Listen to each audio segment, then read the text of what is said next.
মনোযোগ দেন। আবু যর গিফারি রাসূলের একজন সাহাবী রাসূল, তিনি নীরবে একা একা থাকতেন।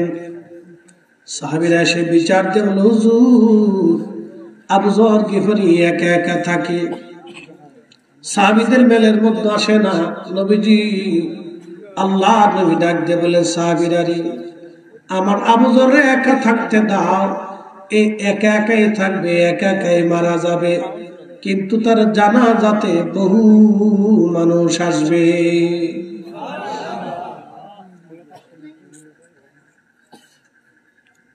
আল্লাহ নবীর ইন্তেকালের পরে সাহাবী রাসূল চলে গেলেন নীরবে মরুভূমির মধ্যে। একটা মরুদ্যানের ভিতরে তিনি কাটান স্ত্রী সঙ্গে মাত্র। একটা জুব্বা দিয়ে আবু যর গিফারির বছরের পর বছর চলে গেল।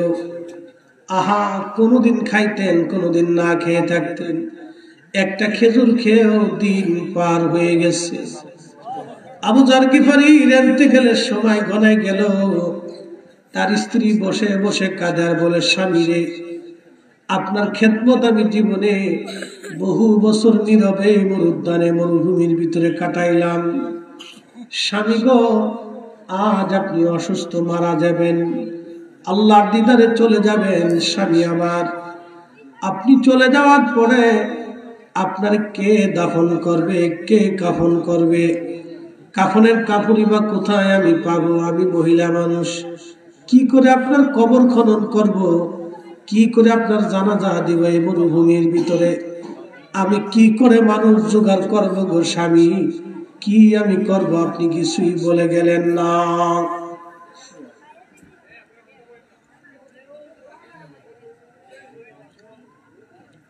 হরিগঞ্জবাসী সাহাবী রাসূল ডাক ডাকা, বিবি রে, তুমি কি শুনো নাই? আমার রাসূল বলেছে আমি থাকবো একা, মারা যাবো একা, কিন্তু আমার জানাজাতে বহু মানুষ আসবে। বিবি রে, পৃথিবী উল্টে যাবে, আমার রাসূলের কথা কখনো মিথ্যে হবে না। একসাথে বলেন আল্লাহু আকবার। তারা সাহাবীরা এইভাবে রাসূলকে বিশ্বাস করতেন। নবীর উপরে কি ওয়া সাদাকা রাসূলুহুন নবিয়ুল কারীম, নবী সত্য বলেছেন, কোন নবী মিথ্যা বলেন নাই। নবী যাহা বলেছেন তাহা হবে। কিয়ামতের ময়দানে, কিয়ামতের আগে নবী বললেন ৮৫টা আলামত হবে। একটা আলামত হলো ডিভোর্সের সংখ্যা বাড়বে, তালাকের সংখ্যা বাড়বে, স্বামী স্ত্রীর তালাক বিচ্ছেদ বাড়বে। ২ নম্বর হলো জায়গায় জায়গায় বেহায়াপনা হবে, প্রকাশ্যে ছেলেমেয়েরা জেনা করবে। আজকে botanical garden, Ramna park, Cox's Bazar সমুদ্র বীচ আর পতেঙ্গা সমুদ্র বীচ বলেন, হোটেল মোটেল বলেন, আর কে পার্কে বলেন, জায়গায় জায়গায় কোনায় কোনায় মানকেছি ভাই। কাতি মাসের কুত্তা যেমন পাগল হয়, আমাদের ছেলে মেয়েরা এরকম বেহায়াপনায় পাগল হয়ে গেছে। কথা বিয়ে করবে মেয়ে খুঁজে পাওয়া যাবে না। কথা কোন না কা এটা কে বলতে আলামত?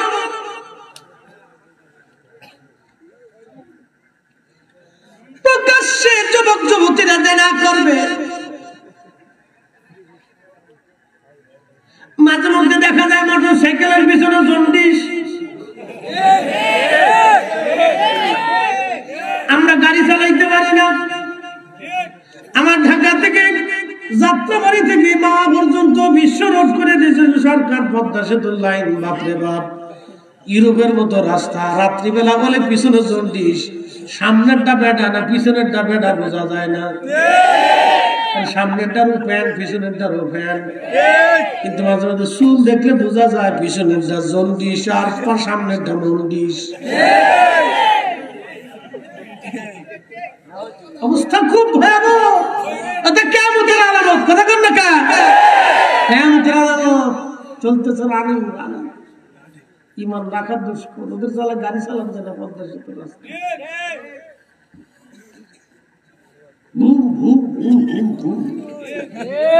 ও বাপ ছিলেন না, খালু ছিলেন না, মুরব্বী ছিলেন না, উস্তাদ ছিলেন না, হুজুর ছিলেন না, কিচ্ছু ছিলেন না।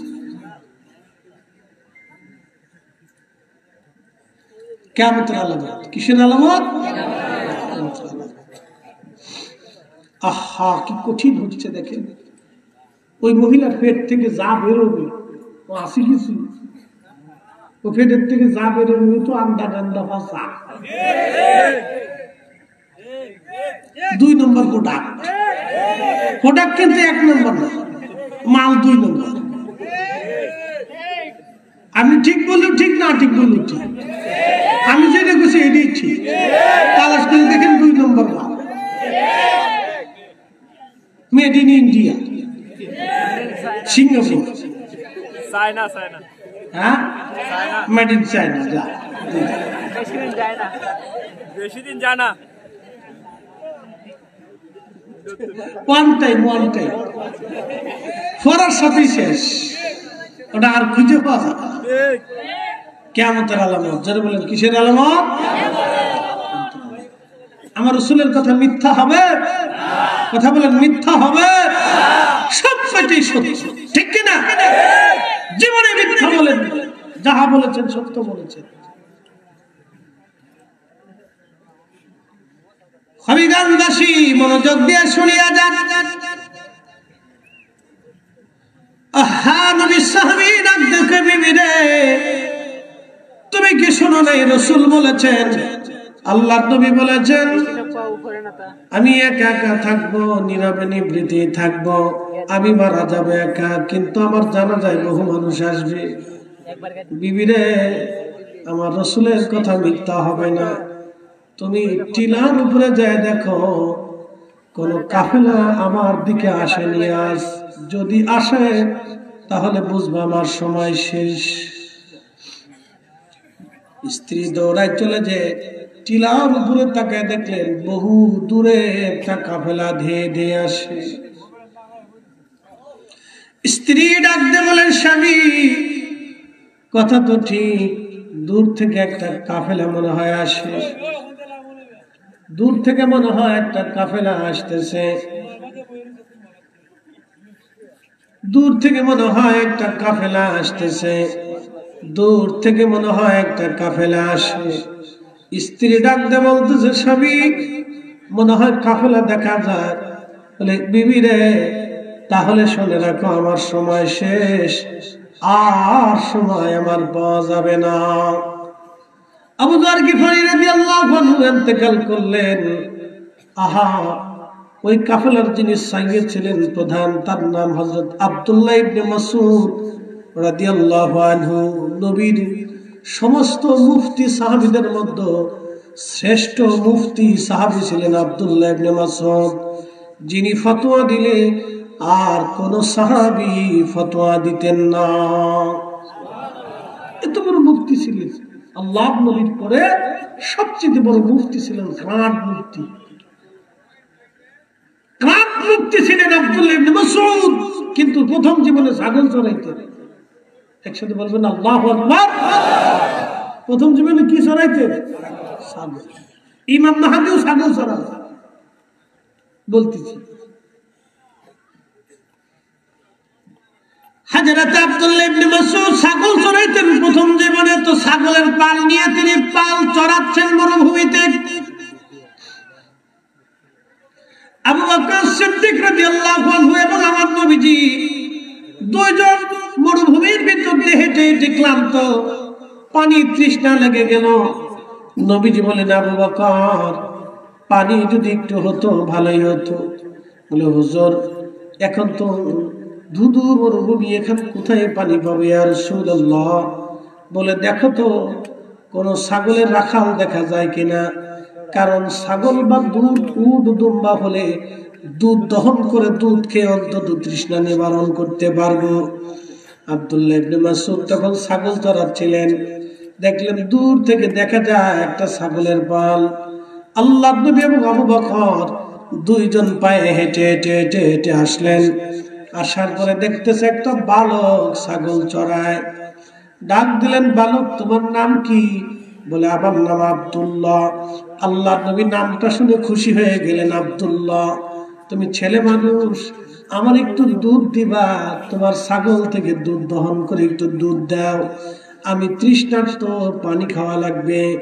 আব্দুল্লাহ ইবনে মাসউদ ডাক দিয়ে বলতেছেন, আপনি কে? আপনাকে চিনি না, তবে আমি আপনাকে দুধ দেব না, কারণ ছাগলের মালিক আমি না, আমি রাখাল মাত্র। মালিকের অনুমতি ছাড়া আমি দুধ দিতে পারবো না। একবার জোরে বলা যাবে কি মারহাবা? তেলের গাড়ি তেলে চলে,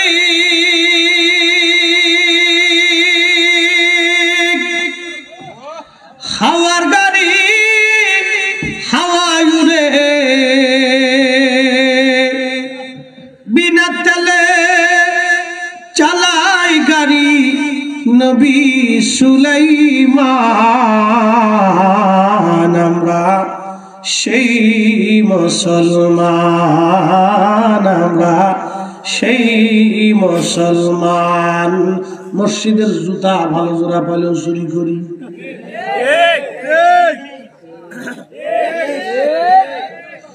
মাহফিলের জুতা ভালো হলেও চুরি করি, তাবারকে এক টুকলার জায়গা 3 টুকলায় ঢুকাই ঢুকে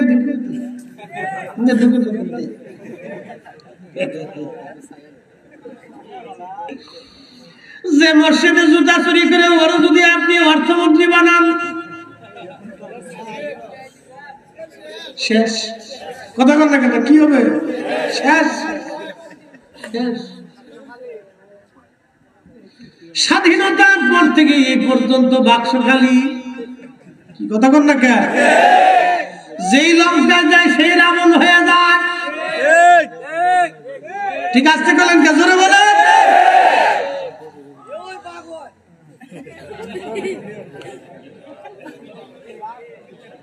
যে ক্ষমতায় যায় সেইখানে ধান্দা খুঁজে করলে ধান্দা করা যায়। কিন্তু শুনে যান, সেই দিন সাহাবী রাসূল তখনও সাহাবী না, কেবলমাত্র বালক, ডাক দিয়ে বলতেছে, আমার নবীরে তখনও চিনে না। আপনি কে? চিনি না, কিন্তু শোনেন, ছাগলের মালিক আমি না, ছাগলের মালিক আর একজন, আমি রাখাল। আমি মালিকের অনুমতি ছাড়া ছাগলের দুধ আপনাকে দেব না। একসাথে জোরে বলা যাবে কি আল্লাহু আকবার? আমরা জমিনের আইন থেকে আইনি কয়, তুমি আমার খুব তোর সোজা করতেছি, সোজা করতে করতে এক হাত আইল দিয়ে কাটতে কাটতে সাইলেন্সে বানাই ফেলছে। আইল ছিল তো না, এটা আইল না, লাইন না, খাই না, পাই কি কিচ্ছু বোঝা যায়। ঠেলতে ঠেলতে আইলের জান শেষ। আমি দেশে গেছি, আমি তো জমি জমা দেখার সুযোগ নেই। বড় হয়তো একটু ঘুরে ঘুরে পশ্চিম পাড়া থেকে, তো পশ্চিম পাড়া আমাদের জমি আছে, দেখতে গেছি যে আইল ঠেলতে ঠেলতে আইল থাকলে শুনে যাবে বাঁকা করে যাচ্ছে। আমি বললাম, কাকা আইল বাঁকা হলো কে? ওইরকম মিশিয়ে গেছে। আমি বললাম যে, কাকা ছোটকাল থেকে তো সুজাই দেখছি, আজকে হঠাৎ বাঁকা হয়ে গেল। আব্বা থাকতে দেখছি সুজা, তো আব্বা মারা গেছে, আমি ক্লাস 3-তে থাকতে, তখনই তো আব্বার সাথে আসতাম। আমি তো তখন সুজা দেখছি, তো বাঁকা হইল কে? না বাঁকায় আমি পাই। যদি আপনি পান তো বাঁচাই দিলেন, আর যদি না পান কিয়ামতের ময়দানে জমি কিন্তু আমাকে বুঝাই দেওয়া লাগবে। পরের তারিখ যায় দেখলাম সোজা হয়ে গেছে। তার মানে ভালো, লোকটা বুঝতে পারছে না ভুল হয়েছে। কথা ঠিক কিনা? কেউ যদি ভুল স্বীকার করে তাহলে তার ওইটাকে গ্রহণ করতে হয়, তার ক্ষমা করতে হয়, এটা হলো নিয়ম। তো ভুল স্বীকার করছে, চিন্তা করছে না হুজুরের লোকে পারাপারি করে লাভ, এতে জাগা মতো ধর্ম। আমাকে কয় সময় ধান খাবে এক হাত থেকে খাতে থাকেন, কিয়ামতের ময়দানে বুঝাই দিয়ে তারপরে দেখতে কি কিয়ামত কায়েম হবে না? কথা কন না কেন? হবে না? হবে হবে। এদেশের কোটি কোটি টাকা ওই যে সুইস ব্যাংকে বেগম পাড়া সেগুন পাড়া যারা মিথ্যা বাড়ি বানা খা, কিয়ামতের ময়দানে সব ভরা পড়বে। সেই দিন 18 কোটি মানুষের মামলা পড়বে। আমরা দেখবো চাচা দিয়ে দাও, কি কি কথা কন না কেন? টাকা দিয়ে দাও, টাকা দিয়ে দাও, আজকে বুঝাই দাও, আজকে চলবে না, আজকে দিয়ে দাও।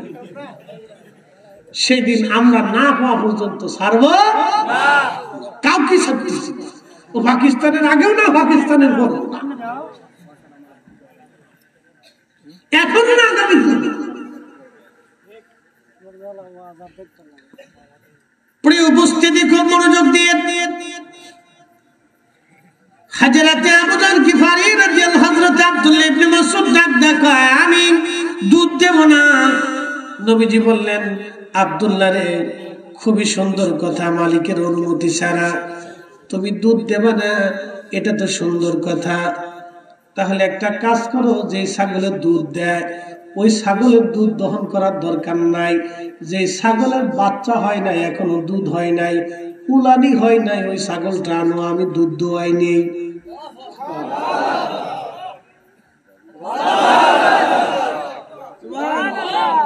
চুপচাপ বই রয়েছে বুড়া মানুষের মতো। জোরে সুবহানাল্লাহ কও, আরো জোরে। খাবার আসেনি? আপনার দেশের লোক দিনে কম, তুমি তো করো তোমার মতো, তুমি পাড়ার দুধ দোয়া দাও। কি কথা কর না? তুই যদি ভারত তো পাড়ার দুধ দোয়া, তুই ভারত কথা খারাপ করছি? ফাটাকে কোনো গালি যে বিশেষ ফাটানো, এদের ফাটাবো অটোমেটিক ফাটাবো। আগার কাশি দেখার পাড়া তোলানো, তবু পাড়ার ভব খাসলাত না গেল। এর অর্থ হলো, যার যেরকম খাসলাত সে ওই খাসলাতেই থাকে, খাসলাত তার পরিবর্তন হয় না। কয়লা ধুইলে ময়লা যায় না। ওই যে বেচরিত্র, যেটা বেহেঙ্গা নজদি হয়ে গেছে, হাজার দলিল দিলে সে মানবে না, বুঝবে না। কথা কোন ঠিক কিনা?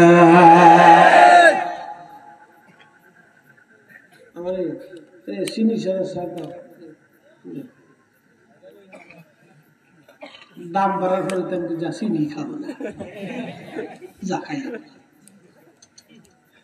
কি হয়েছে তাতে? চিনি ছাড়া চা খাই ভালোই লাগে, আর চিনি দেখে মজা লাগে না।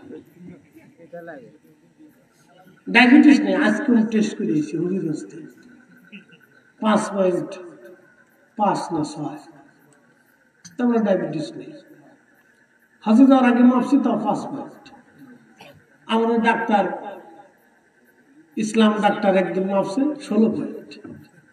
আপনার তো ডায়াবেটিস, গত বছর মাপছে 16 পয়েন্ট। কাকে আমরা তো ডায়াবেটিস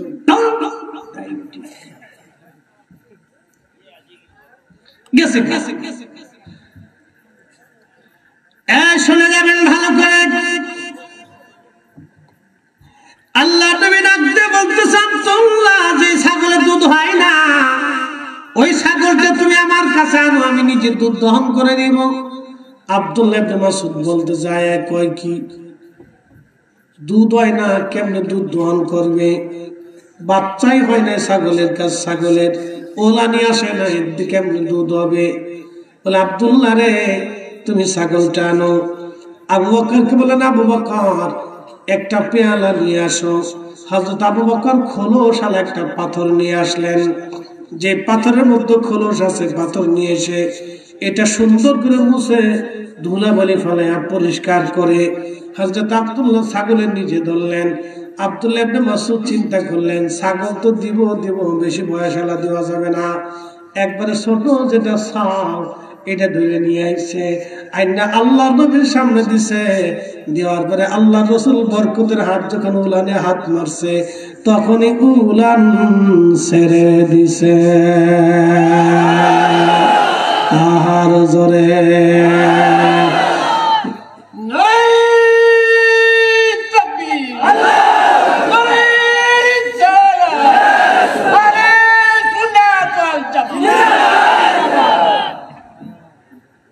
মাইক লাগে না,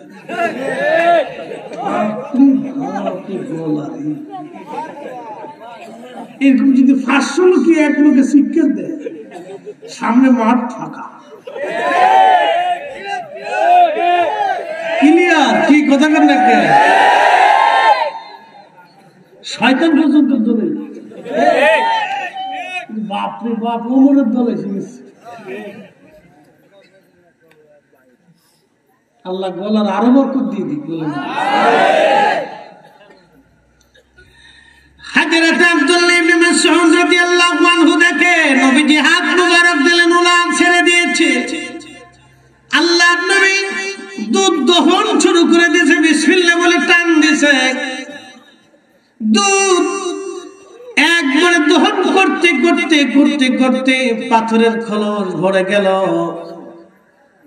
আবু বকরকে বললেন আবু বকর পান করো বিসমিল্লাহ বলে শুরু করলেন আল্লাহর নবী নিজেও পান করলেন বাকি দুধ আব্দুল্লাহরে দিয়ে বলেন এবার তোমার ছাগলের দুধ তুমি পান করো আব্দুল্লাহ বলেন আমি দুধ পান করলাম নবীজি আবার উলানে হাত মারলেন সাথে সাথে উলান জাগার জাগা জাগা আবার মিশে গেল শ্রেষ্ঠ নবী দিলাম ঠিক না তরিয়ে নিতে রোজা হাসরে পথ না ভুলি তাই তো দিলে পাক কুরআনের বাণী খুদা তোমার মেহেরবানি সুন্দর ফল মিঠা নদীর পানি খুদা তোমার মেহেরবানি খুদা তোমার মেহেরবানি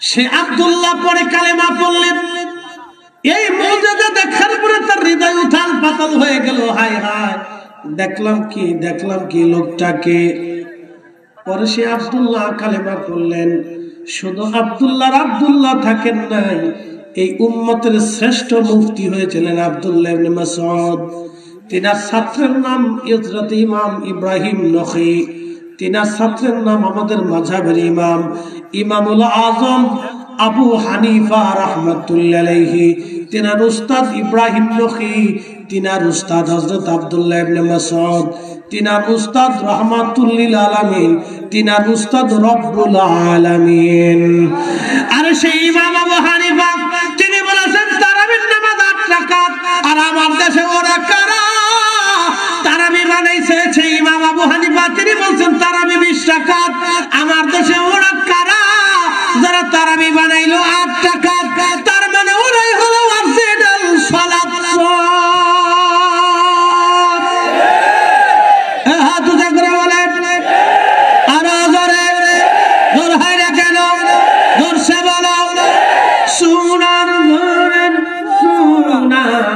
নামাজুরা জুতা শর্ত 100 নামাজ হলো মারাত্মক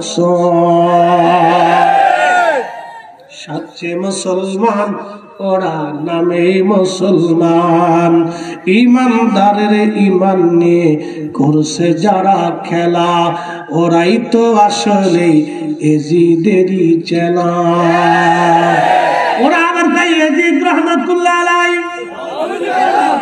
এজিদের নামে কি দোয়া হবে না লানাতুল্লাহি আলাইহি তার জন্য লানত দিতে হবে ও কাফেরের চাইতে নিকৃষ্ট কথা বলেন ঠিক কি না ইন্নাল মুনাফিকিনা ফিদ দারকিল আসফালি মিনান নার সচ্চে মুসলমান ওরা নামে মুসলমান ইমানদারের ইমান নিয়ে করছে যারা খেলা ওরাই তো আসলে এজিদেরই চেলা দাড়ি টুপি পাগড়ি আছে দেখতে মাওলানা ভিতরে নাই নবী প্রেম ইয়াজিদে ভরা